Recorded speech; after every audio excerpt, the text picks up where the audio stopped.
Welcome to Build, Lead, Thrive, Voices of Androscoggin, a bi-monthly podcast that features in-depth conversations with the people shaping Androscoggin County.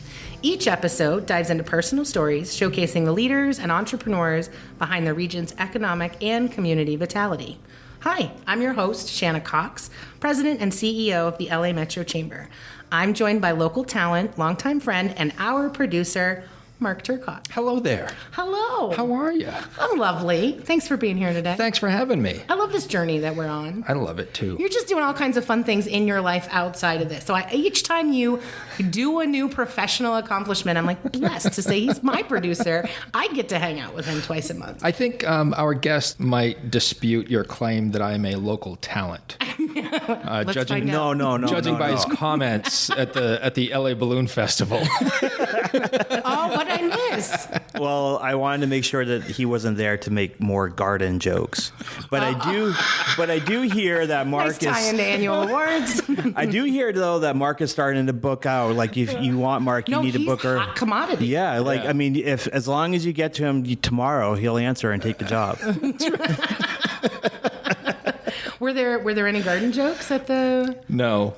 Was the Balloon Festival great? I had planned on a few, but he just stole your thunder. But it was requested that I refrain.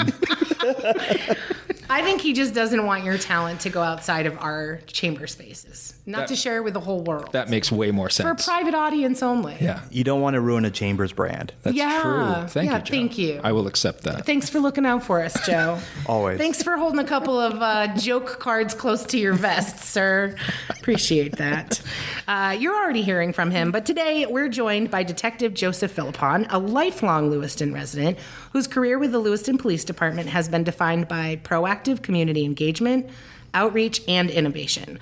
We'll explore what drives his service, how he balances policing and community building, and what he sees for the future of Lewiston. Welcome, Joe.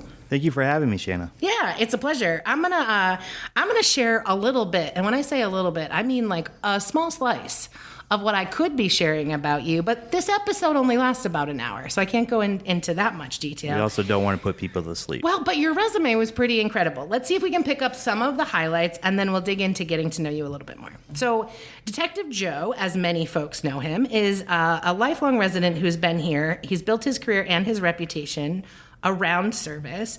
He joined the police department in 2005. That is 20 full years ago. A long time ago. It's crazy. It is crazy how quick that time goes. I remember when you were like a beat cop, pretty new on the scene. I was new to this community, and it was interesting to see this community through your eyes at that time, and then to watch this career that I'm about to describe to you both change your lens and watch you change this community. So that journey has been an incredible arc that I've been on, and it has been 20 years. It's amazing how fast time goes by in retrospect. And as most people would say, especially when you have children, time only goes faster. So I can't imagine, in a blinking of an eye, I'm sure the next 5 years will sail right by. No, it's exactly true. It's exactly true. So in that time, as I met you, you've worn the hats of a patrol officer, a recruiter, a community liaison, and now you're a detective. What makes Joe's work stand out is how he goes beyond the badge. So tackling not just crime, but quality of life issues. So housing and homelessness to neighborhood safety and connection. He has a gift for meeting people where they are and creating programs that bring the community together. He launched Project Support You, which pairs service professionals with officers on calls, and he reinvigorated the Community Police Academy to help residents better understand and connect with law enforcement. Outside the department, he's the force behind Lewiston's Summer Fun and Films program, helping bring new murals and public art to the city, and serves on boards that support everything from youth and housing to the arts. Whew. And that's just like what you do as part of your normal kind of day-to-day work life. But you've gotten recognized for some of this. So his leadership and outreach have earned recognition close to home and across the country, from our own Uplift LA's 40 Under 40 to the U.S. Department of Justice's COPS program. Joe, you've taught at the Maine Criminal Justice Academy, you've worked with FEMA on national training, and still somehow you make time to coach youth sports and support local nonprofits. Above all, you're passionate about helping Lewiston thrive, not just as a detective, but as a neighbor, a volunteer, a husband, and a dad. Well, thank you. That was very warm and kind of you. Well, I mean, it's a pretty impressive. Most folks don't tie police officers with murals, maybe with youth sports. We see a lot of but you really hit on culture and community as well as athletes, athleticism, and policing. No, I mean, anybody who knows me knows that I don't like repetitive stuff, and I don't like things being unsettled. And as you could see, that I'm a fairly unsettled person, so I do like to keep myself busy and take on new projects. When I look at law enforcement, or what I think ultimately what police officers should do, and they shouldn't also be worried about this because we will never work ourselves out of a profession, but our goal should be to work ourselves out of a profession. And, one of the things that I've never cared to do is do the same thing repeatedly. And one of the things that being a police officer, unfortunately, you do respond to sometimes calls involving the same individual, same building, location, or same type of theme or generality. And one of the things that I was really grateful for was the experience and time that I had on our community resource team. Because that... The CROW team, right? That's what a lot of people call it, Yeah. One of the things that's nice with CROW is I was not tied to the radio. And the expectation that my supervisor at the time gave me, Rob Ulrich, was to simply your job here is you get the extra 5 minutes that you don't get when you're on patrol. Yeah.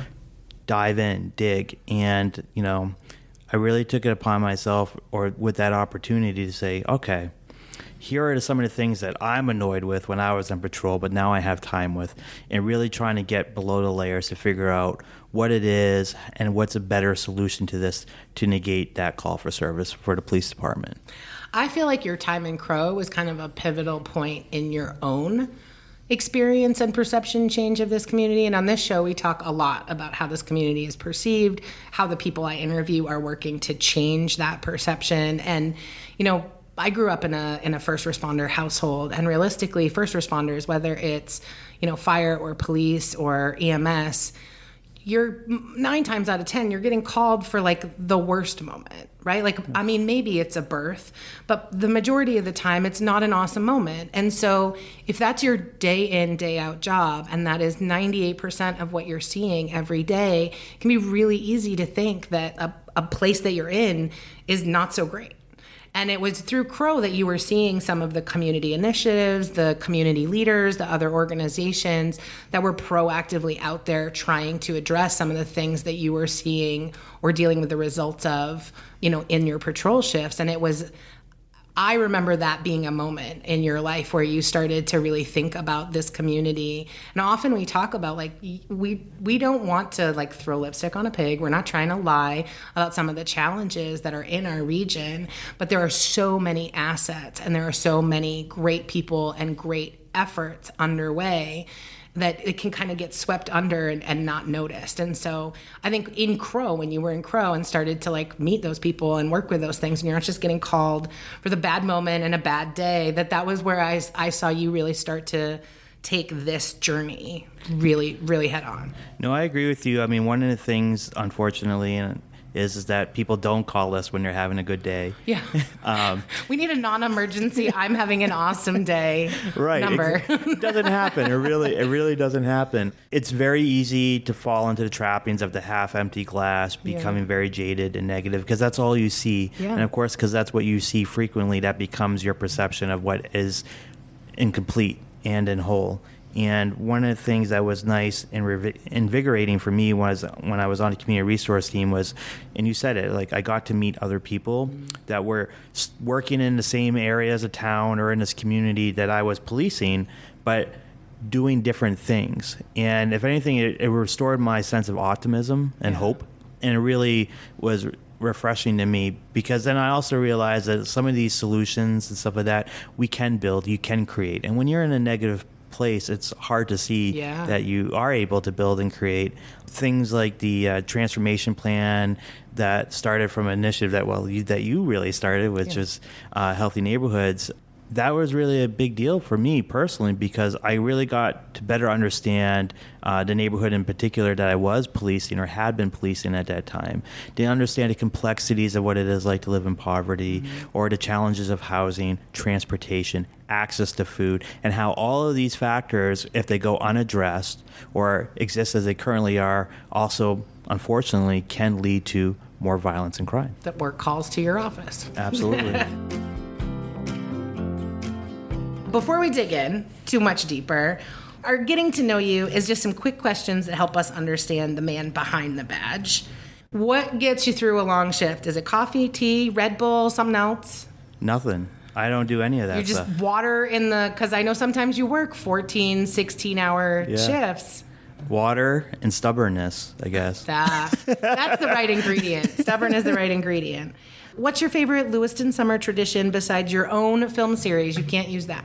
I would say we just wrapped up the balloon festival, and I'm always in awe with the balloons, and I was really grateful. I'm sure Mark was too, because it's sometimes very challenging navigating the weather for the festival. So and this so. year we had great weather and have all of the launches go off except for the very last one. I thought it was phenomenal. And then just it's always cool to see the field come alive where you have the crowd and then you have people drive in and you still don't really see much, and all of a sudden a balloon pops up and then another one pops up and then on and on and on and on and on. So it's pretty neat. And also, I just like looking around, and especially you see this a lot with kids, but you see it with, I guess, everybody, but kids always stick out to me, that sense of awe and wonder.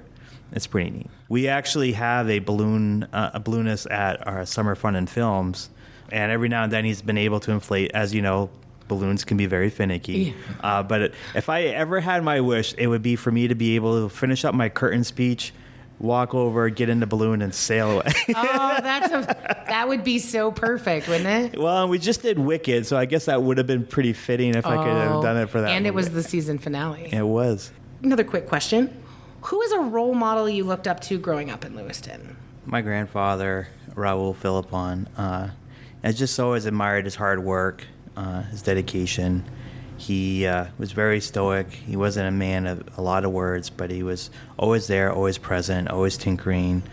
One thing that stands out for me in particular was towards the end of his life, he wound up losing both of his legs, and just that resiliency of still, nope, I'm going to figure out how to walk. I'm going to still be mobile. I'm going to the grocery store. I'm going to drive. You really wouldn't have known.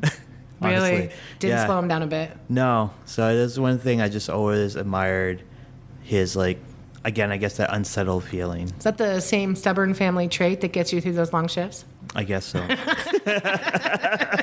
Might have something to do with it. If you weren't a detective, right, 5 years, theoretically, you could... What do you think you'd be doing if you weren't doing this? Really doing, or what I wish I could do? Yes. Yeah. That's a great question. With 5 years left out of my 25, I am always thinking about what's next, and it's very challenging to figure that out.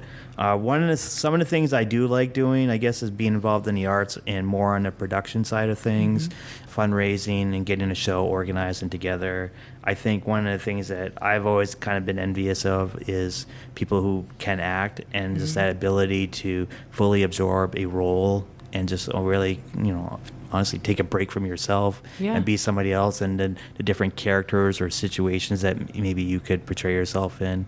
This upcoming season at Main State Music Theater that I've been going to forever, they're doing 1776, and I think it would be so cool to spend some weeks pretending to be somebody of significance, declaring our independence. Yeah. I would just say, you should hold that dream, and I don't see why you couldn't. Thank you. Yeah. I can't sing, and my hips really don't move. Okay, so maybe not musical theater. There's other theater that does not involve all the singing and the dancing. I always enjoy musical theater myself, but I think you could try that. Yes. Shall we move into our first segment, Mark? Let's do it. Yeah. We're going to start with build, and today we're going to talk about building trust in the community. You've been recognized nationally for outreach efforts like Project Support You. What inspired you to bring social services and policing together? Was it healthy neighborhoods and community resource, or I know you talked about that a little bit. Was it something else? But I mean, it's a pretty innovative program here, and it was this marriage of social services and policing that you have been recognized for. So Project Supports You is really the reincarnation of a program that we actually had in Lewiston back when I first started in 2005.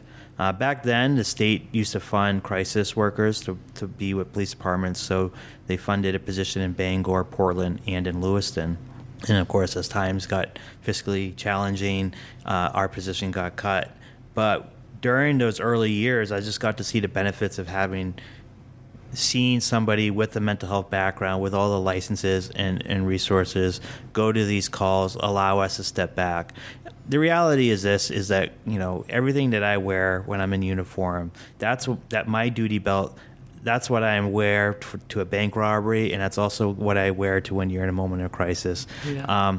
One of the things that's important to recognize is that, frankly, I didn't get into law enforcement necessarily for the mental health side. I wanted to drive fast, kick in doors, and arrest bad guys, right? And as most cops do, and that's fine. But with the lack of resources and accesses and availability, oftentimes, as we know, law enforcement is the only responder for everything.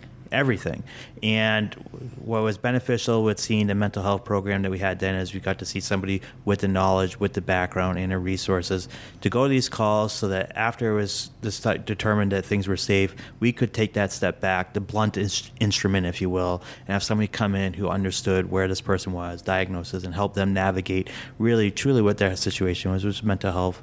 So part of Project Support You was frustration of not having that support with us, because predominantly a lot of people that we interact with in law enforcement, generally speaking, have mental health and now substance use disorder. And so Project Support You is really about providing better resources to people to help mitigate future law enforcement interactions with them. My inspiration for it, I guess that is in part my inspiration. Yeah. I would admit that in the initial development of Project Supports You, I had to be a little bit of a nag, but eventually I found a really good partner at Tri-County, or now former Tri-County Mental Health Services, Spurwink these days, right? Spurwink today, yeah. who donated 10 clinical hours, if you will, of service to the program, and that's how we got this thing started. And originally it was all catered to mental health, but during that same time, that's when we started talking a lot more about opioid addiction and the epidemic that was taking place. And even then, I was uncomfortable with the subject, and it was still foreign to me. But after spending some time in many circles, listening to people who were in recovery or still in active use talk about substance misuse disorder and their challenges, what I also started to realize is that there's co-conditions, like mental health and substance misuse disorder go hand in hand with each other. And adverse childhood experiences is another. And I realized that in many ways my own bias was limiting what Project Supports You could be. And it was that perspective that was shared with me. It was just when I said, well, I'm kind of being foolish here, being too rigid. It really needs to be also open to overdose response. And by and large, Project Supports You really probably, if anything, is much more focused on overdose response and follow-up than it is on mental health because of the calls for service that we have today. But I think that's an example of community input. I'm glad that people are willing to share their experiences and their thoughts with somebody who's really naive, and that would be me. I just realized from hearing that we could do this better and make Project Support You actually be more important and beneficial in the community. So, yeah, I really appreciate you kind of naming your own bias and perceptions, because I think so often, even when we talk about the perception of this region and how, I think even just in the last 4 or 5 years, so much of some of the negative perceptions of this region and our communities are really linked to what is visually the impact of substance use disorder and how that like actually shows up on the streets, or how we see that, how people driving by see that. And I think that same bias and concern, and I think fear of that which you don't know, right? So until you've talked to someone who's in recovery, or actively using and trying to figure out a strategy to get into recovery, I think folks think it's like an on or off switch, and it's not. There's so much that happens with somebody who's in that space between enjoying their active use, or to then moving to being addicted, no longer enjoying it, trying to find a way out, and trying to find the resources and connections to do it. And for those folks driving by or walking by the park or the street, or who might make the call, or the friends who are helping make the call for somebody who's overdosing, the not knowing piece and the bias piece, I think, is what leads to the calls, which leads to the reason for you and support you to be able to focus on it. And quite frankly, the frustrations. Yeah. Right? The reality is everybody's path to recovery, if they do recover, is very different. And just because some people are able to stop doing whatever they're doing cold turkey, and that works for them. And for many others, that's not going to be an option, and they're going to fall flat on their face a million more times before maybe they do. Yeah. And I think from a first responder's perspective, it just gets tiresome, right? And you're always dealing with it, and again, it's that negative thing. These are some of the challenges, but the reality is this, and, the idea or the purpose of Project Support You is so that essentially we're going to keep giving you information, keep making ourselves be present, and so that you're aware, and just be annoying, I guess. And in the best way possible. In the best way possible. But hopefully when that time comes for you and you're ready, we'll answer that call, and you'll have a direction and a place to go. The key for mental health and recovery services is that there's really no wrong door. Yeah. You just got to make sure that all doors are open. And that can be, again, challenging because as the practitioner or the service provider, you just get frustrated. But the reality is when they come calling and they're ready, that's a call that you don't want to miss. Yeah. No, that's right. Well, so all of that is a good example of how you've looked at integrating community and building trust, in the course of the work of policing. I've loved what you've done with block parties and the Community Police Academy. Those are spaces where you're building trust and building community, not in the way you respond to a call or the way the call is answered, but in the way you're doing that, hopefully to reduce calls, to build relationships, or to get better information because of good relationships.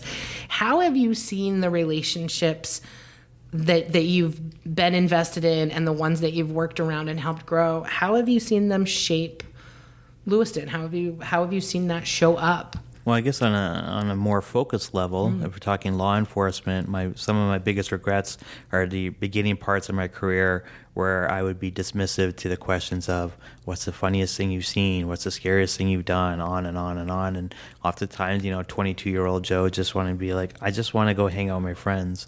And why are you asking me these obnoxious, annoying questions, right? In retrospect, what it is that law enforcement's a very unique, different job than what most people have, right? Yeah. And while their questions and the language they may have been used may have been off-putting or poor, what they were really asking is, tell us what it's like to be a cop. Yeah. I want perspective and share it. And every single time I maybe said no or was dismissive and changed whatever, what I was really doing is they were giving me a microphone and I was taking that microphone and hucking it a mile down the road. Yeah. When we look at the trust issues that happen today, a lot of it is from lack of communication, miscommunication, misunderstanding. So it's important that, as time-consuming as these conversations are and can be, that you do take that time to explain things and give perspective. Because oftentimes people don't understand why law enforcement does what they do and why all the nuances or the lens that we have to look at it through. There's a friend of mine who runs a local nonprofit with youth, and they had reached out to me and expressed frustration about how the police department had handled something, and on and on and on. And then I said, okay, And then I explained to her, about crime scene management and, what our priority is. And while this may have been bothersome to onlookers, the reality is if we would have done what a lot of people are upset and saying that we should have done, we would have actually destroyed a crime scene. Yeah. We're expected to enforce the law and hold people accountable for those actions. Well, we're not doing that if we destroy our own crime scene, right? Yeah. Is that thinking not in the immediate, but it's thinking a year, 3 years from now when we're going before trying a case, right? Yeah. And sharing that, this person was just very much so like, you know what? I appreciate that. Thank you. Mm-hmm. I don't like it. I hate how everything is, but I know you're right. Yeah. That's what community policing is. That's what the purpose of the Community Police Academy is, in my opinion, is to give that extra nuance and perspective. I really enjoy meeting with people in particular who have probably more of an anti or much more of a distrust in law enforcement, because I find that especially whenever I've been able to have conversations with them, or some of them are pretty open-minded and they'll come to the Community Police Academy, those are opportunities for you to share that information. Mm-hmm. And what I get, and I wouldn't say that they necessarily leave all of a sudden pro-cop, but what they do is this. They hit the pause and they think about it. They take the information that they were given and they start, or even better, a lot of them still reach out to me today. Yeah. Hey, this is going on. Can you share perspective before they come to their conclusion? But, when it comes to building trust is vital. Without communication, open lines, being accessible, you're not going to have the information. And if you don't have the information, oftentimes you may not really fully understand what the issue is or what the problem is. Yeah. And if you don't understand it, then how can you fix it? And that's one of the things as a city, we need to understand what the issues are within the neighborhoods that we're trying to improve. And when we get a better understanding of that, then it makes it so that we can develop a much more comprehensive and real solution to it. Otherwise, we're prescribing a solution that may not at all work or may even miss the mark completely. Yeah. There's so many spaces that I've worked over the years where one of the tenets of their group agreements is we'll work at the pace of trust. Yeah. And the reality is and I can appreciate how that's just fundamentally not possible with some responses to calls and emergency situations. But I think the reality is whether we want to or not, we will always move at the pace of the trust. Even if we're trying to move, even if the crime scene or the emergency requires us to move faster, if the trust hasn't been built prior to that moment, it's going to be harder for a witness to open up. It's going to be harder for a small business owner to make the phone call that they're concerned about the activity happening across the street. And so, whether we can plan to move at that pace or not, I think whether we like it or not, we are always moving at the pace of trust and the trust that we've built, because that's how we'll either be successful or how we'll have to put that time in to get to where we want to be. Absolutely. And that's one of the things, when Summer Fun and Films really came along, because generally speaking, when you're doing any type of engagement, it tends to be you in front of our audience and that type of classroom dynamic, which is good and that works for a lot of things. But where it doesn't work is for maybe people who don't have the time, it doesn't work for the people who don't go to the meeting, yeah. Right? It doesn't work for the people who don't trust you and take time to go to that meeting, right? So when you look at Summer Fun and Films, part of the reason why it came to be was I was at an all-inclusive resort, and my wife and I decided to go see the movie The Martian. They were playing it by the pool. While we were sitting there watching a movie, what caught my attention was there was 2 coolers, one full of drinks, whatever. But the second cooler was actually filled with bags of popcorn that were already popped. And what I just kept seeing was the kids go over to the cooler, lift up the lid, reach in, pull the bag of popcorn out, and whatever, go about their business and have fun. But it was that visual of them taking a bag of popcorn that really resonated with me. And what I started thinking about, I was like, well, what if that cooler could be replaced with a cop? And what if the interaction is just simply that? I give you a bag of popcorn, and that's it. Very minimal. You don't even necessarily need to have any interaction verbally. You could just take the bag and go. But it's positive, right? Yeah. And for people that maybe are uncomfortable with law enforcement or have distrust, Or if you just have kids and you can feel all that way, but you still need something to do, it's a positive interaction that's not forced upon you. That will hopefully, as time goes on, leads to open lines of communication. The block party is another example. The origins of the block party is to just have fun on Pine Street in the Choice Target neighborhood and bring people together. But it's also an opportunity, and it has been an opportunity for us to share information about the downtown transformation plan to the actual residents who are directly being targeted or affected by this plan that are always, generally speaking, have been the most challenging for us to educate and inform on the plan. Yeah. So to me, I look at it as these are opportunities. Sometimes what's really fun is to come up and design something where you're going to actually do really good work and get really good information out there. But what your audience doesn't know is that they're going to an information session, that they're going to a party, they're going to something social, but they're actually going to leave there with something a lot more than just a good time. I'm definitely the person who goes to community meetings. I probably sit up front even. I'm early to raise my hand, but I recognize I am not the average person, right? And for so many really good reasons and at different points in my life, I didn't have the wherewithal to go to all of the things. And so, being at places when I had young kids and trying to find something that I could do with the kids that would be fun and that would also kind of scratch my itch for being engaged or learning more. There's just not a lot. It's either or, right? So that's what I think. That's what Summer Fun and Films has really kind of cracked the code on, because you went from popcorn and a movie, and I don't even know what you had for activities. It is now a small free fare, 6 times a summer. It's no joke, right? I mean, tell folks just a sampling of what they can experience at a Summer Fun and Films. So we do 5 free events every other week during the summer vacation. Our program starts at 6 p.m. We have things like Mr. Drew and his Animals 2, Ariel Jade, Party Palooga with balloon twisting, bounce houses, photo booth. We added a magician at our last event who will be joining us this upcoming year. We have DJ music, bubbles, and then we host and welcome a whole slew of nonprofits to, one, give out information, but they usually set up their own activity station.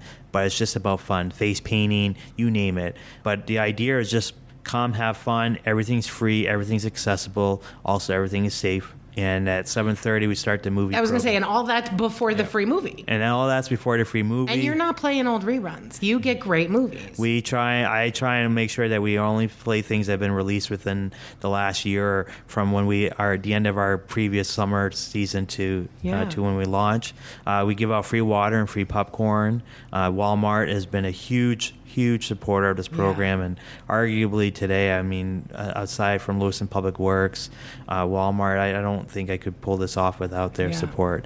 It's all of this coming together, and the thing that's really neat about Summer Fun and Films is it's really a program that originates from, I shared the origins of how I came to be, but the reality is ideas are just ideas. And I've just been very fortunate, in particular, going to a chamber breakfast and meeting a former president of a local TD bank and just sharing this crazy little wonky idea that I had, and him saying, well, here's my card, call me, I'll give you money.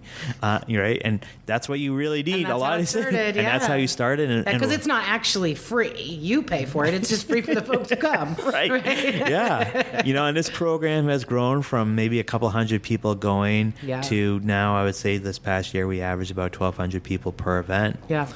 So it's just always trying to keep it going, keep it fun. People really do like it. And next year will be our 10th summer. Yeah. You being successful for your own goals, for your own reasons, help me achieve the success I want to see. And we don't have to be doing it for the same reason, right? And so everything you've described is about how it can create positive interactions with police officers. It can build trust in community. It can create safe places for kids, all of that.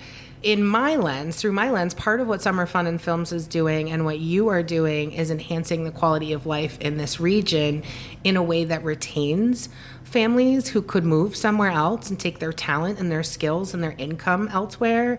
It attracts people. So you are doing economic development activity, and you are helping achieve the goals I am working on by doing what you do, which is why any chance we have a chance to support Summer Fun and Films, we try to, because for all of your own reasons, you are also helping work towards the vision of this region that I am working towards. And I think there's so much of that people might not recognize, that like, you don't have to be doing something for the same reasons that I'm doing it, but our strategies and our work are kind of mutually beneficial and supporting each other. And so, thanks for what you're doing towards economic development too, because at the end of the day, that's how I think of the activities that you're doing. And yes, because it's, improving police relationships, but I think more importantly now it's about community. And that's one of the things that I think that the program the purpose has changed from day one to where we are now. And it's really about the community. One of the things that I hear frequently throughout the summers, and many of my volunteers and people like that are part of the program here, is essentially stuff to the effect of, we're really poor. This is the only thing I can do with my child for the summer. This is their summer vacation. Yeah. This is a trip to Disney for them, you know. And these are things that the entire team, including myself, we don't take lightly. And if that's what it is and that's what it means to people, then we're going to deliver, and we need to deliver, and we should. We got to give people that alternative. Yeah. Because if all they get is negative or misery, then we can't be surprised with the outcome. So who knows? Maybe they're getting some inspiration. That would be cool. But at the very least, maybe they're also just at the minimum getting a break and having joy, which I think is important. And that's one of the things that I think is vital to summer fun and films. And the other thing I really am proud about the program is the fact that we're able to support. You hear terms like a circular economy, right? I take your money, you give it to me so I can organize this program, but then I take your money and then I give it to this other local business here, and that stays local, right? And I really like the fact that I'm able, and I have all my vendors that I'm able to pay for. They're all reasonable too with their rates. I don't want to shortchange them on that. But like, it's all local people. Yeah. And I think that's part of the reason why the program's been a success, is that it's the home team. Yeah. Yeah, no, I think that comes through. And so, it'll be interesting to see what a generation of summer fun and film kids will be like in their 20s, and what that does to our community as a whole, right? Like, I could fast forward 10 years and a whole generation and I'll be here for that. And I'm excited to see what it looks like. Your leadership role with Summer Fun and Films isn't the only way in which you've led. You've led in times of challenge too. So you stepped into leadership roles during some tough times, like during COVID. You did some COVID outreach. There's been other times that you've had to kind of step into those roles. What did you learn about yourself and about leading under pressure in those moments? I learned that I can. Yeah. I really, one of the things that was interesting with COVID, everything's new. Right, and the playbook was being written while we were doing it.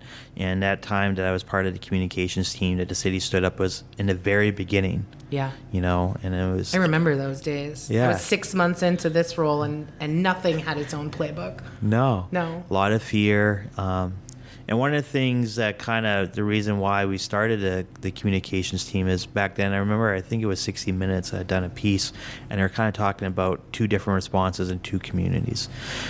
One community, basically, we have COVID, and of course everything was locked down, isolate, and so they did, but then panic was erupting because, okay, I'm running out of food in my house. Now what do? You're telling me I can't go to the grocery store. All right, the grocery stores, and it created problems. And you had another community that they kind of isolated this whole neighborhood, but this community was like, all right, here's the number you call. So they had the boundaries, they had the isolation, but anything that they needed, no matter how big or small, they made sure that those needs were addressed.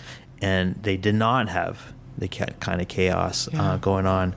And so that was kind of the origins is why we stood up our communications team back then, was to try and really get ahead of and mitigate potential chaos, and misinformation, because there was a lot of misinformation and confusion. One that really sticks out in my mind was both the hospitals were working together to come up with like a mass testing location at the Armory. People didn't realize that. And we unfortunately didn't really do a good job putting out we did not do a good job putting out information in advance about what was going on. So what did people think was going on? They thought they were setting up an emergency morgue.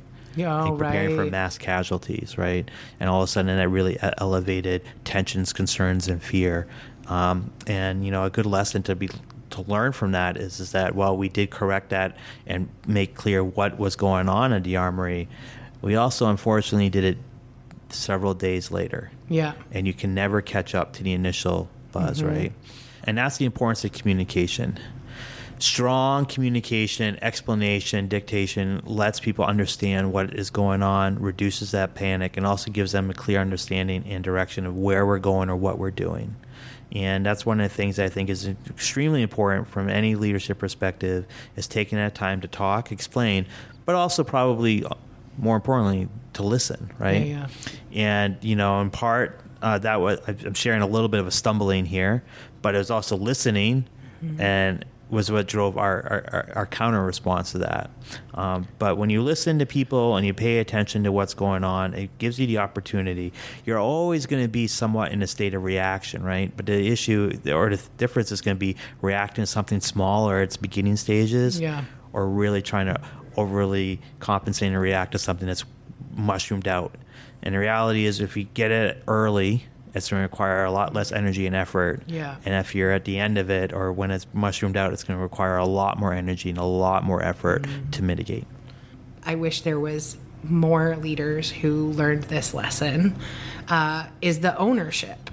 So leading takes ownership. And if there's a misstep or if something could have been done better, the quick recognition and the quick ownership of it, for me, is such a sign of leadership. And that's what I heard you just describe as well, is that piece. And sometimes it gets missed. But if the coach or the quarterback doesn't call the audible on the field, own that didn't work, and have a better play next time, what are you even doing? I know I'm such a football mom, but it's football season, guys. My mentor, by and large, has been former police chief Michael Boussier.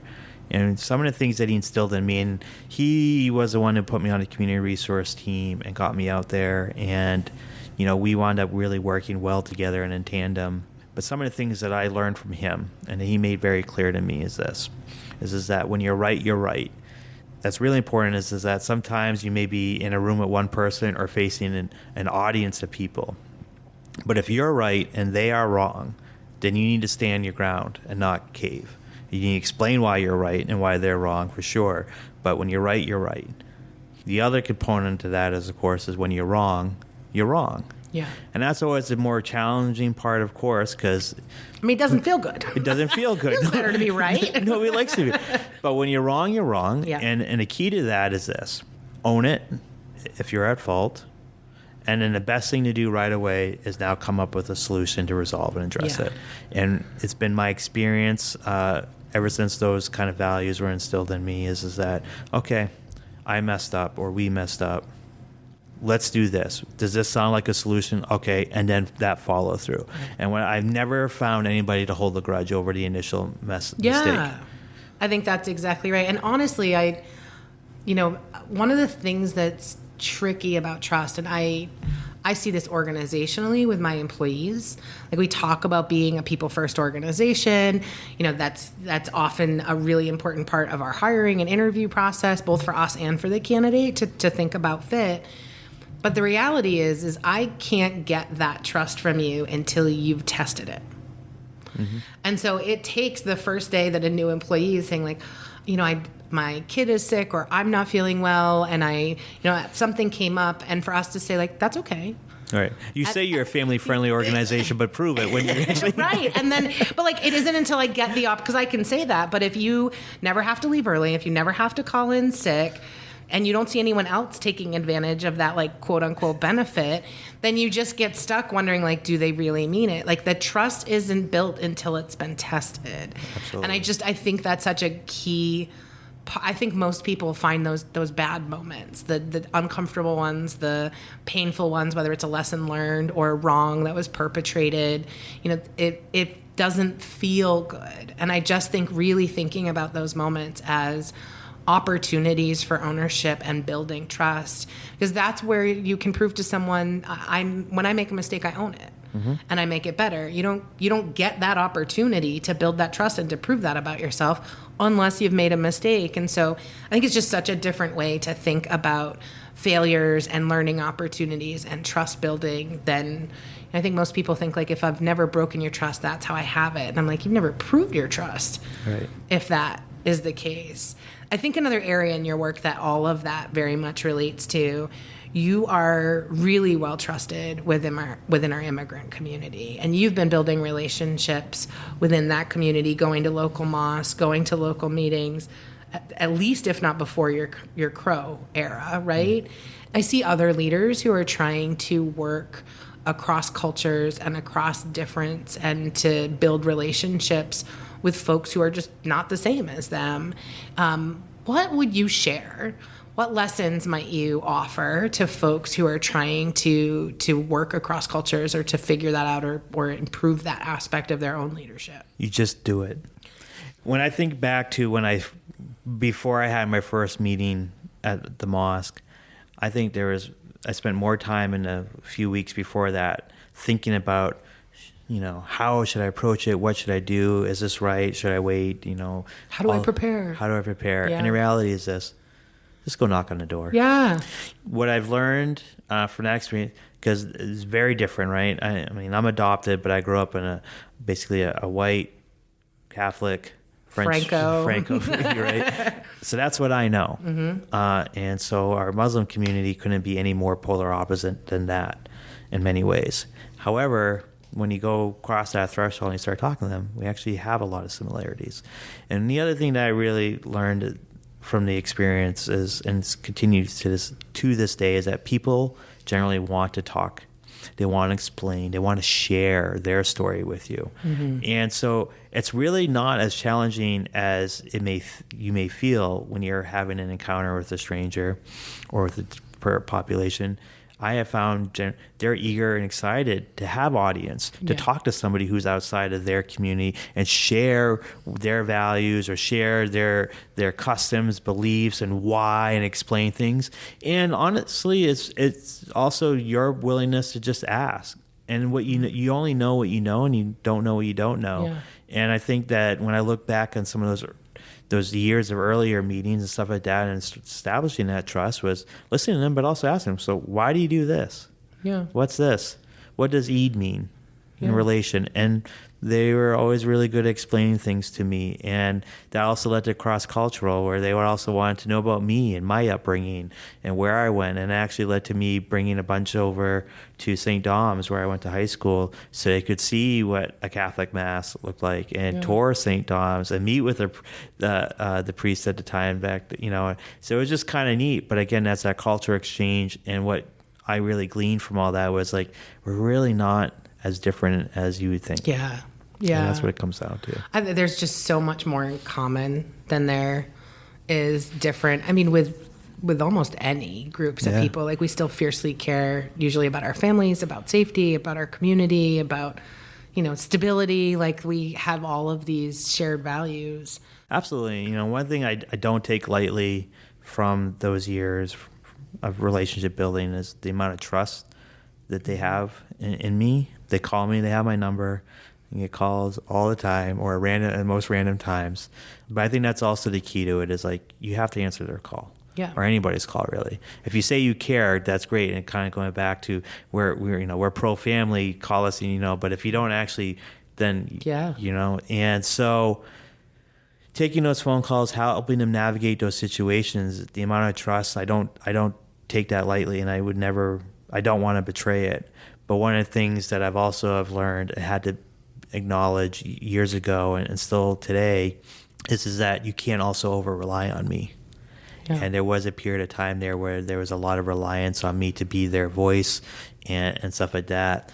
And I would have to push back on them and say, well, let me get you in a room with the person, because ultimately I don't share their experiences. I don't live their lives. I'm not, for a number of reasons. And also I'm doing them an injustice by just talking on their behalf. Yeah. And so, here we are today, and I would say things are a lot different. They do advocate on their own. They've made their own connections and resources beyond me. It's not them, then the broader community, and me in the middle, kind of connecting the two. And I think that's really neat. And it's obviously something that needs to continue to grow. Fantastic advice. Let's talk about thriving. Let's talk about that beautiful space where we're not just surviving or we're not getting by, right? We're thriving. And for you, I think some of the places that I see you thrive are beyond your badge, right? So you've championed arts and culture projects like murals, the Summer Fun and Film Series. I know that both in whatever ways you can through your work avenues, but then in so many others outside, like in your own volunteer activities and board service, you believe in the arts. You believe in what it does for community. You kind of double down on arts, not just murals and visual arts, but performing arts and music. And, it is not Shakespearean plays that you're bringing to the block parties, right? And so like you have diverse interest and you bring it to all of these spaces. What is it about creativity and culture that you think is so important to community well-being and to your own well-being? For one, I always like a challenge. And one of the things that's nice is when you go outside of your comfort zone, you get a lot more experience, knowledge, and understanding about things. So for me, a lot of these, I call them to myself hobby projects. But it's a way for me to see how to build and design and do things. You can talk about economic development or art installations or producing, but it's just talk unless you actually really get a chance to do it, right? And so one of the things that I look at this, I would say this, historically speaking, as much as I grew up in an artistic household, my parents are both theater buffs, and I grew up around musical theater in particular, I would say I probably was more art indifferent. Really? Yeah. In passing, one of the terms that I started to hear quite a bit about was the creative economy, and the understanding that, of course, like if you want to have vibrancy in your community, you need art, you need things going on. It's that, live, work, play, right? It's that play component. And that's also important to have so that people come here and stay here. I understood it. I mean, from a logical sense, I'm like, okay, that makes sense. Academically, textbook-wise, you're like, turn the page, makes sense. Yeah. Because generally speaking, I mean, they don't have the stereotype of starving artists for no reason, right? Yeah. Starving artists are your laborers. They work in your restaurants. They're your server, right? So if you want a bustling Lisbon Street with a lot of restaurants, you also want to support a creative economy because those are also going to be the employees that are going to help uplift those restaurants and provide you the service. Then when on their off time, they're going to build up the art and change the atmosphere and bring that action or entertainment here. And it gives you, again, another dimension of activity to do here. But again, it was much more of an acting like, okay, I get it. Like, that makes sense. But while I was doing some work for the Department of Justice, it took me down to Richmond, Virginia. And that was a very transformative experience. Now, the reason why I was there for the DOJ, that was really cool. It was about revamping the broken windows theory and what we would now dub community-defined disorder. And that was an incredible experience and maybe a whole other podcast. But one of the things that really took me back is while I was walking around in Richmond, I'm like, well, this is interesting. A few things that I just noticed. One, here I am in the Confederate capital, right? Yeah. And yet I have never been in a community where I felt that where you went out to eat and you saw people of many racial backgrounds in particular sitting at a table and actually seemed very natural.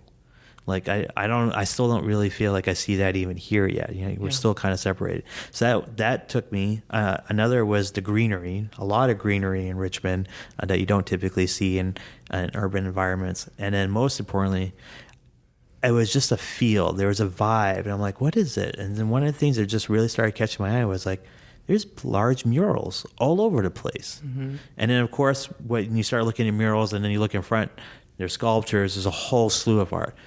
But it was just the murals. I'm like, I wonder why. And so while I was riding around with a cabbie, I just asked him, I'm like, hey, I just noticed all these murals. Why is there so many?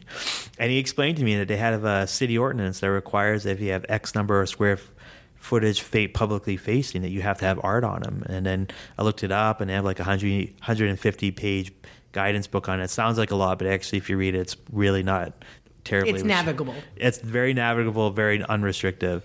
But it was really cool, and that was really transformative to me, because then I was like, okay, that's that's that feeling, right? That positive feeling. I liked it. There's no theme, if you will. It was just art, right? And I think that's also important. Mix. And I think that high density and high frequency just changes your mood, changes the environment. So I came back from that trip from Virginia, and that first one, a convert. Like I said, indifferent before, came back, okay, I get it. I drank the Kool-Aid. I drank the Kool-Aid. Let's figure out the arts economy. Yeah. So getting here, I mean, one of the things that we talked a lot about during the broken windows discussion was how really it's misused and mistoted as being about aggressive enforcement of low-level offenses. That's typically how you hear police CEOs talk about it, and that's how most people relate to it.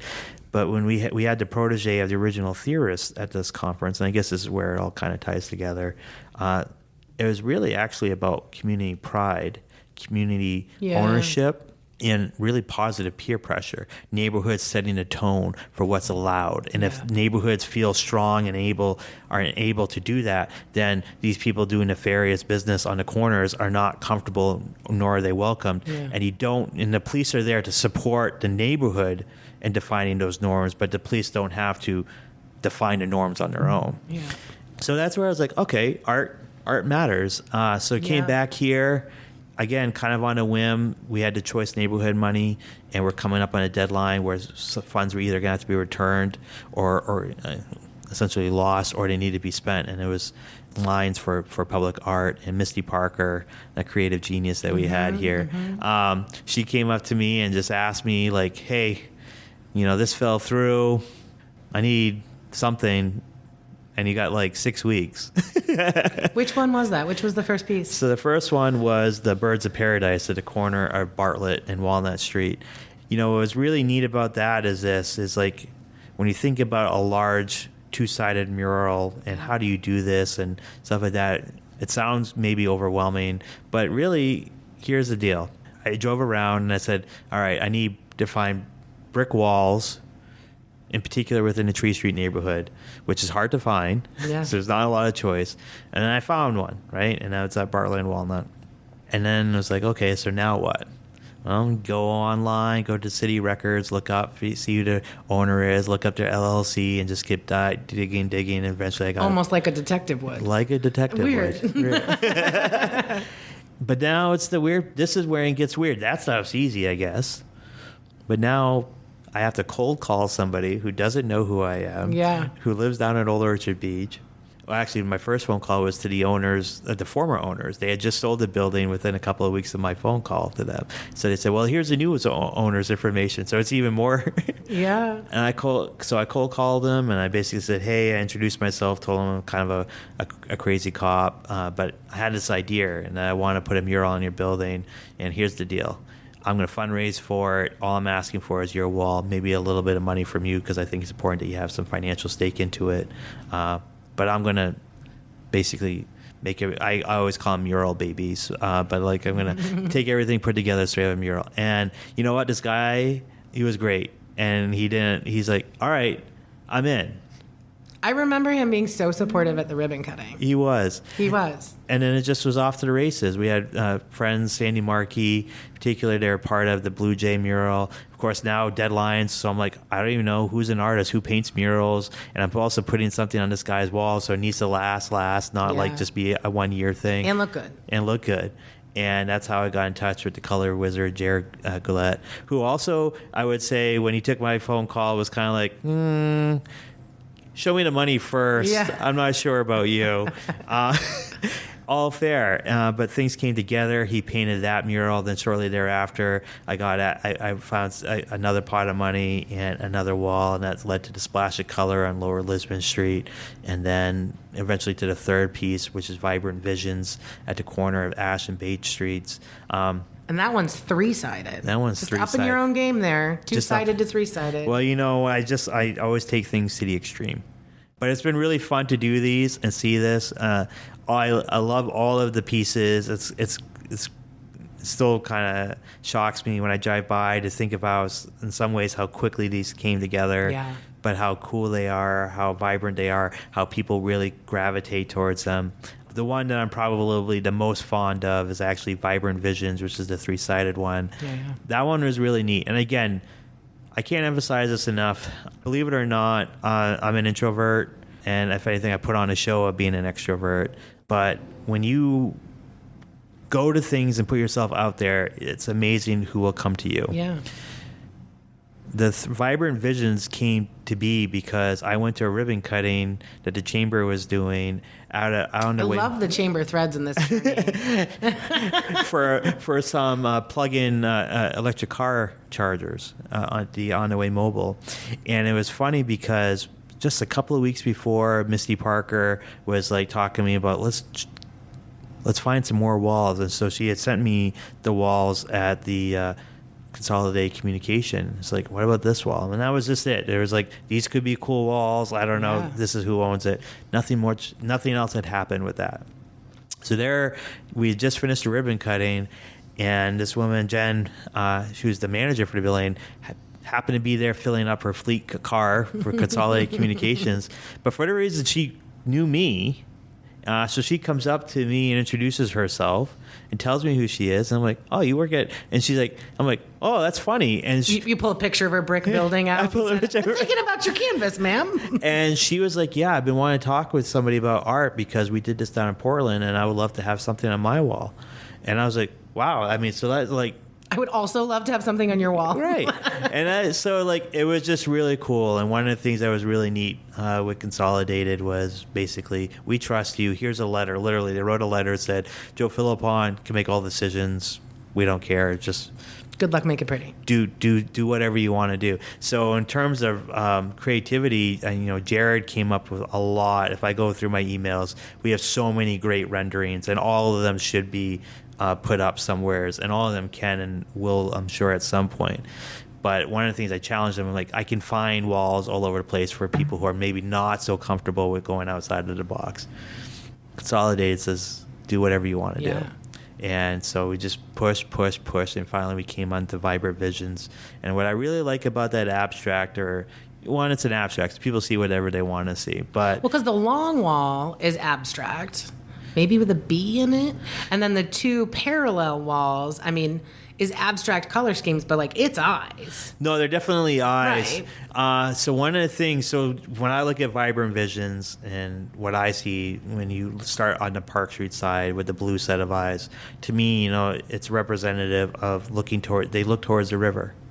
And that's the foundation of Lewiston. Somebody came here, saw the river, saw potential, saw our power and our energy. The city was built up along the river. And the mismatch of colors on the face and the different shapes represent to me the different types of people that had to come together to build Lewiston. The long side of the wall that's more rainbow colored with the bees and stuff like that, to me just is that interwovenness, kind of pays homage to weaving, manufacturing, the bees, industrial, so that growth. But then the last set of eyes on the Bay Street side of the building that look at, to me, it's about looking onward, right? So Lewiston was built up along the river. We became bigger, and then we looked beyond our horizon. And that's to me what Vibrant Vision is. Mm-hmm. And when I look at that, it's just that drive, especially the eyes on Bay Street. So the eyes on Park Street I see as vision and exploration. But the eyes on Bay Street I see more as like determination, grit, creation. And so I look at that, and to me that's where I think Lewiston is, right? Those are all words I would use to describe, right? Lewiston, like grit, determination. Yeah. Yeah. That onward expansion. And I think that obviously right now, our city is looking, and we're trying to figure out where to go. Some ways we've healed, in some ways we haven't healed. Mm-hmm. But we have to look forward. Yeah. No, I think that's right. All right. In a short response, tell me, when you think about your own, like, looking ahead, you've got your Bate Street eyes on, if you will. What's a dream project or initiative that you'd love to see come to life in Lewiston? What have you not tackled you'd love to see come to reality? Boy, that's a good question. My dream project would be, if I won the mega bucks, is I would want to build housing. Yeah. I would want to build good, solid, single-family housing in particular, and since I won the money, I don't need, whatever, but be able to sell those properties, if you will, at a very low rate to help people in poverty be able to buy it, build up their own credit, and then be able to make their own decision as to whether or not they want to keep that property or sell it at the market rate, but to just try and elevate people. That would be one project or initiative that I wish I could do. I love that. I think it's such a good way to build wealth and to break generational poverty, homeownership, and it's just so hard to attain. I mean, in the good times when housing costs weren't as high as they are now, and interest rates weren't as, but like it's always been the best way for people to grow their wealth, and particularly people who are born into generational poverty to start to break that cycle. I love that vision. Yeah, it's just, I think that one of the things what's challenging for a lot of people in our community, so many of the people that live in our community live in extreme poverty or in poverty, and basically you live to survive just that day, right? Yeah. And for our community to be truly healthy and successful, people need to be able to go to bed at night not worried about surviving the next day, but wondering about what possibilities or options or choices they get to make tomorrow. Well, we touched on like pride of place. I also think that the truest form of the broken windows theory is about pride of place, or at least I would like to believe it should be about pride of place.